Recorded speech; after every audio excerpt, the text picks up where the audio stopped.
नमस्कार बच्चों। आज हम पढ़ेंगे स्पीति में बारिश। ये एक यात्रा वृतांत है और जिसके लेखक हैं कृष्णनाथ। यात्रा वृतांत मैंने पहले ही बताया है आपको, जैसे हमने लेसन पढ़ा था लहासा की ओर 9th क्लास में। तो वो भी एक यात्रा वृतांत था और ये भी यात्रा वृतांत है। भाई लेखक जैसे कहीं घूमने जाता है तो वहाँ की जो भी चीज़ें वो देखता है तो उसके बारे में उनका वर्णन करता है। तो ये यात्रा वृतांत है। तो पाठ का नाम है स्पीति में बारिश। अब स्पीति में बारिश लेखक ने ये पाठ का नाम क्यों रखा होगा?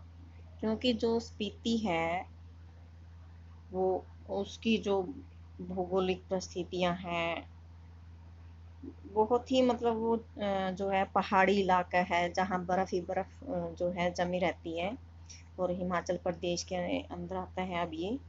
तो वहाँ पर जो बारिश का होना एक सुखद घटना के समान माना जाता है, क्योंकि वहाँ पर बारिश जो है बहुत ही कम होती है, बहुत ही रेयर है वहाँ पे बारिश होना।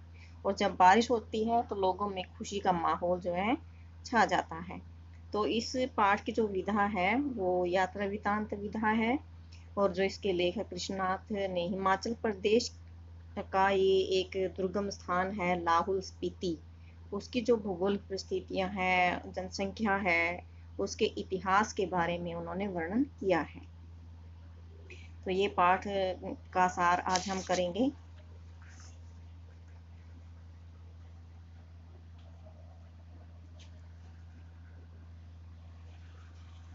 हिमाचल प्रदेश के लाहौल स्पीति जिले में स्पीति एक तहसील है। इसके चारों ओर ऊंचे दर्रे हैं। दर्रे यानी जैसे पहाड़ों के बीच में से जो रास्ता होता है, पहाड़ बहुत ऊंचे होते हैं और उसके बीच में जो रास्ते बने होते हैं उनको दर्रे बोलते हैं। तथा यहाँ के रास्ते कठिन हैं। इन दर्रों कठिन रास्तों के कारण यहाँ बहुत कम लोग आ पाते हैं, क्योंकि आने जाने का रास्ता ही नहीं होता। तो इसलिए जो यात्री हैं या कोई भी आने जाने वाला है तो वहाँ पर जो है नहीं जा पाते। तो वो जो एक देश से कटा हुआ सा हिस्सा जो है मालूम होता है और इसलिए इसका इतिहास भी कम ही रहा है। मतलब जहाँ लोग आए आए जाएंगे नहीं और वहाँ के बारे में लोगों को पता ही नहीं चलेगा तो लोगों को उस जगह की जानकारी कैसे हो सकती है। अब ये दोनों स्थान लाहुल व स्पीति वायरलेस सेट के द्वारा जुड़े हुए हैं। वायरलेस सेट यानी जैसे वहाँ पे तारे नहीं हैं, जैसे फ़ोन है वायरलेस है, लेकिन फ़ोन के लिए भी वहाँ पर जो है उसके जो लगाने पड़ते हैं जिससे कि रेंज चली जाए। जैसे रेडियो है, मुख्य रूप से रेडियो उस सेट से वो जुड़े हुए हैं, जो कि केलंग व काजा के बीच खड़कता है।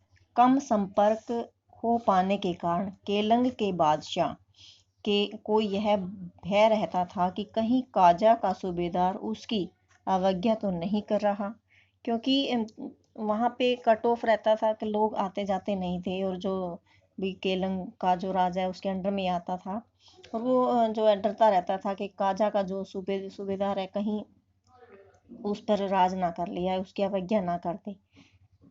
तो इन दोनों स्थलों के बीच 170 मील की दूरी है और शीत ऋतु में यहाँ आना जाना असंभव है, क्योंकि शीत ऋतु में जो है बर्फ पड़ती है और बर्फ में से रास्ता नहीं होता तो आने जाना जो है वहाँ पर संभव नहीं हो पाता। प्राचीन काल में भारतीय साम्राज्यों में स्पीति का कोई विशेष महत्व नहीं था। जब ये साम्राज्य टूटे तो स्पीति स्वतंत्र रही। मध्यकालीन भारत में यह स्पीति कभी लद्दाख मंडल, कभी कश्मीर मंडल, कभी बुशहर मंडल, कभी कुल्लू मंडल, कभी ब्रिटिश भारत के अधीन रही। मतलब ये एक के अधीन नहीं रही भाई, जैसे ये एक ही जगह का जो है ये तहसील बनी रही, नहीं ऐसा कुछ नहीं था। कभी लद्दाख के अंडर में आ जाती, कभी कश्मीर के, कभी बुशहर के, कभी कुल्लू के, ऐसे ही जो है ये किसी न किसी के अधीन ही रहती थी।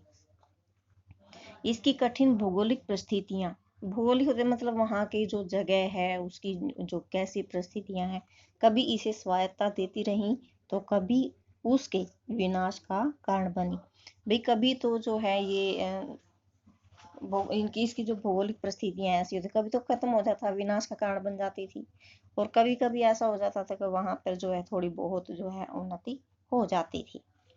यहाँ के लोगों ने बाहरी आक्रमण का कभी विरोध नहीं किया। जोरावर सिंह के आक्रमण के समय स्पीति के लोग घरों को छोड़कर भाग गए थे, और उसने उनके घरों विहारों को लूट लिया था। किसने? जोरावर सिंह ने लूट लिया था जो है उनके घरों को।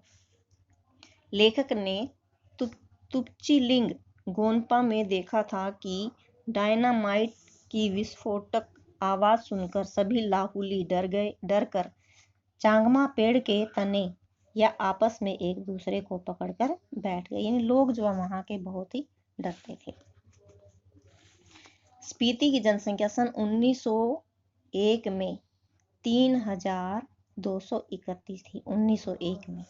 सन 1971 में लाहुल व स्पीति की कुल जनसंख्या 7196 थी। लाहुल व स्पीति का क्षेत्रफल 12,015 वर्ग किलोमीटर, जबकि इंपीरियल गजेटियर ऑक्सफोर्ड 1908 खंड 23 के अनुसार केवल स्पीति का क्षेत्रफल 2155 वर्ग मील है। और इस तरह यहाँ की जनसंख्या का घनत्व प्रति वर्ग मील 4 से भी कम है। प्रति वर्ग मील मतलब एक वर्ग मील का जो घनत्व है जनसंख्या वो कितना है? 4 से भी कम है। जबकि सन 1901 में यह घनत्व प्रति वर्ग मील 2 से भी कम था। 2 से भी कम था। सन 1946 में कश्मीर के राजा गुलाब सिंह ने लाहुल स्पीति का प्रशासन अंग्रेजों को सौंप दिया। गुलाब सिंह ने किसको सौंप दिया? अंग्रेजों को, क्योंकि वे यहाँ से पश्चिमी तिब्बत के ऊन वाले क्षेत्र तक अपनी पहुंच बनाना चाहते थे। स्पीति के साथ साथ कुल्लू लाहुल भी ब्रिटिश सुप्रीडेंट के अधीन थे, और 1847 में ये कांगड़ा जिले में मिला दिए गए। इससे पहले स्पीति जब लद्दाख मंडल में था, तब यहाँ का शासन एक नोनो यानी स्थानीय शासक, वहीं का रहने वाला जो शासक है उसके द्वारा चलाया जाता था। ब्रिटिश भारत में आने के बाद भी यह नोनो कुल्लू के असिस्टेंट कमिश्नर के समर्थन से शासन कार्य करता था। भले ही नोनो को दूसरे दर्जे के मजिस्ट्रेट के समान अधिकार प्राप्त थे, परंतु स्पीति के लोग उसे राजा ही मानते थे। दूसरे दर्जे का था, लेकिन जो स्पीति के लोग हैं उसे अपना मुखिया ही मानते थे, उसे मुखिया राजा ही मानते थे। सन 1873 में पारित स्पीति रेगुलेशन के अंतर्गत अब प्रशासन के अधिकार नोनो को दे दिए गए। मतलब जो दूसरे दर्जे का जो मजिस्ट्रेट था उसको जो है अब पूरे अधिकार दे दिए थे, यानी उसको राजा ही बना दिया। अब वह माल गुजारी इकट्ठा करता और छोटे छोटे फौजदारी के मुकदमों का फैसला करता था। अब जैसे गांव में है भाई पंचायत ही फैसला कर लेती है, तो वहां के भी जो फैसले है वो नोनो ही करने लगा था। इस समय स्पीति कांगड़ा जिले की कुल्लू तहसील का हिस्सा है। इस समय मतलब जब प्रेजेंट में। सन 1960 में लाहुल स्पीति पंजाब राज्य का अलग जिला बना 1960 में, और 1966 में हिमाचल प्रदेश के बनने पर लाहुल स्पीति को एक जिला बना दिया गया। 1966 में लाहुल स्पीति को जिला कब बनाया गया? लाहुल स्पीति में, और किसका? हिमाचल प्रदेश का। स्पीति 31.42 व 32.59 अक्षांश उत्तर तथा 70.26 व 78.42 पूर्व देशांतर के बीच स्थित है। इसके चारों ओर 18,000 फीट की औसत ऊंचाई वाले पहाड़ हैं तथा इसके पूर्व में तिब्बत, पश्चिम में लाहुल, दक्षिण में किन्नौर व उत्तर में लद्दाख स्थित है। स्पीति नदी पश्चिमी हिमालय में लगभग 16,000 फीट की ऊंचाई से निकलकर पहले तिब्बत, वह फिर स्पीति की घाटी में आती है।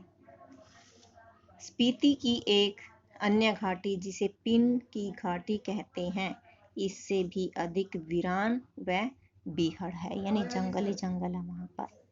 यहाँ के लोग साल के 8-9 महीने शेष दुनिया से कटे रहते हैं। 8 या 9 महीने वहां पर बहुत ही बर्फ होती है और वो पूरे देश के लोगों से कटे हुए रहते हैं, ना तो आता कोई वहां पर और ना ही जाता। यहाँ वर्ष भर में केवल एक फसल उगाई जाती है और न लकड़ी और न रोजगार के साधन है वहां पर।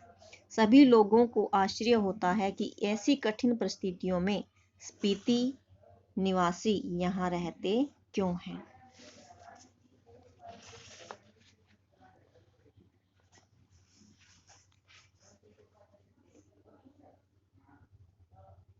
स्पीति के पहाड़ भी लाहुल के पहाड़ों की तुलना में ज्यादा ऊंचे, नंगे व भव्य हैं, जिन पर भारी बर्फ के कारण ठिठुरन, गलन व व्यथा है, यानी दुख है वहां, मतलब कष्ट बहुत ज्यादा है। स्पीति उस मध्य हिमालय की एक घाटी है जो कि रोहतांश जोत के पार है। स्पीति समुद्र तल से लगभग 13,000 फीट औसत ऊंचाई, यानी वास्तविक कितनी है 12,986 फीट पर स्थित है। स्पीति के उत्तर में मध्य हिमालय की 12 लाचा श्रेणियां हैं। 12 लाचा दर्रे की ऊंचाई 16,221 फीट से 16,500 फीट, 16,021 फीट से कितनी है 16,500 फीट के बीच है, जबकि इसके दो पर्वतों की चोटियां 21,000 फीट से अधिक ऊंची हैं। स्पीति के दक्षिण में मध्य हिमालय की माने श्रेणियां क्या हैं वो आगे आएगा। शायद इन श्रेणियों का यह नाम बौद्ध धर्म के प्रमुख माने मंत्र ओम मणि पद्मे हूँ पर रखा गया हो, क्योंकि इन श्रेणियों में इस माने मंत्र का बहुत अधिक जाप हुआ।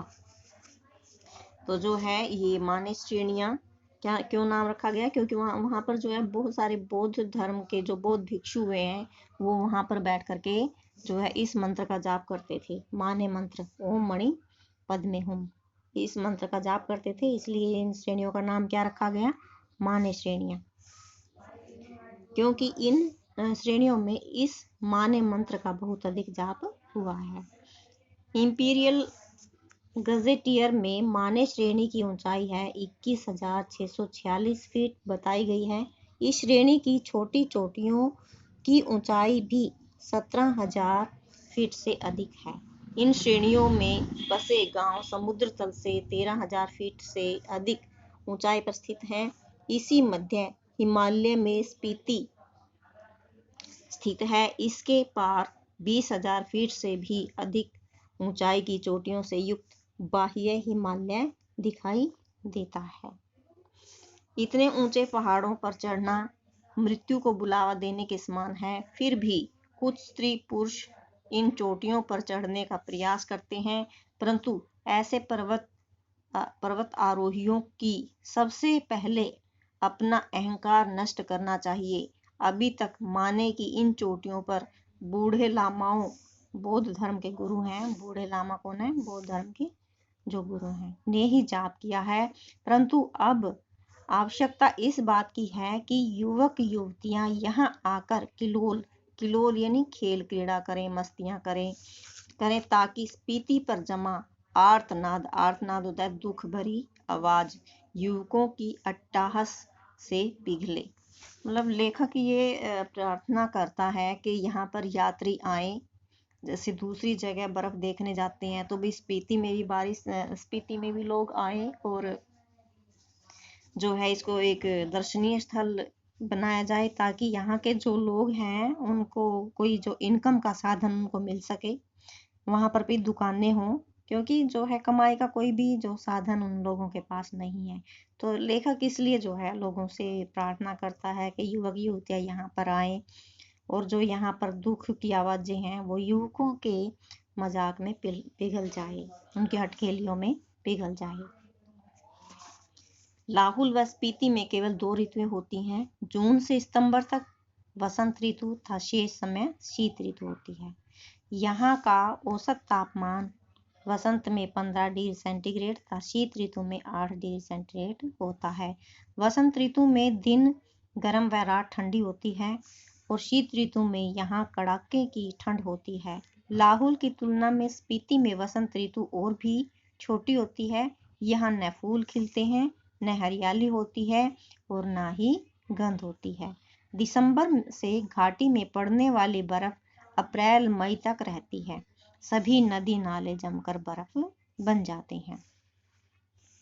स्पीति में वर्षा भी बहुत कम होती है क्योंकि मानसून मध्य हिमालय तक नहीं पहुंच पाता। कालिदास ने ऋतु संहार में जिस वर्षा का वर्णन किया है वह वर्षा विंध्याचल में होती है, यहाँ नहीं। अतः यहाँ के निवासी वर्षा ऋतु व उसके प्रभावों से अपरिचित हैं। वर्षा के अभाव में यहाँ की धरती सूखी, ठंडी और वंध्य है, यानी कुछ भी चीज यहाँ पर नहीं होती। स्पीति में केवल एक बार फसल होती है। यहाँ के लोग 2 किस्म का जौ, गेहूं, मटर व सरसों की खेती करते हैं तथा नालों के जल से खेती की सिंचाई करते हैं। यहाँ कृषि योग्य भूमि तभी बनाई जा सकती है जब स्पीति नदी का जल सिंचाई हेतु प्रयोग किया जा सके। अत्यधिक ऊंचाई, वायुमंडल में दबाव की कमी, ठंड की अधिकता व वर्षा की कमी के कारण यहाँ न तो पेड़ होते हैं और न ही फल। यहाँ वर्षा का होना सुखद घटना मानी जाती है। जब लेखक रात के समय काजा के डाक बंगले में सो रहा था, तभी खिड़की के खड़कने की आवाज आई। उसने खिड़की खोलकर देखने का प्रयास किया तो ठंडी हवा का झोंका आया और बर्फ के अंश लिए तुषार जैसी बूंदें पड़ने लगी। घनघोर अंधकार के कारण लेखक वर्षा होते नहीं देख पाया। वह वर्षा होने की आवाज सुनते सुनते सो गया। अगले दिन स्पीति के लोगों ने उससे कहा कि उसकी यात्रा उनके लिए शुभ है क्योंकि स्पीति में बहुत दिनों के बाद बारिश हुई है। तो जो है बारिश होना एक जो है शुभ माना गया, वहाँ सुखद घटना मानी गई है, इसलिए लेखक ने जो है इसका जो पाठ का नाम है वो स्पीति में बारिश रखा है। तो बच्चों आपको ये पाठ समझ में आ गया होगा। जो कंप्लीट वीडियो सुनने के लिए आप लोगों का बहुत बहुत धन्यवाद।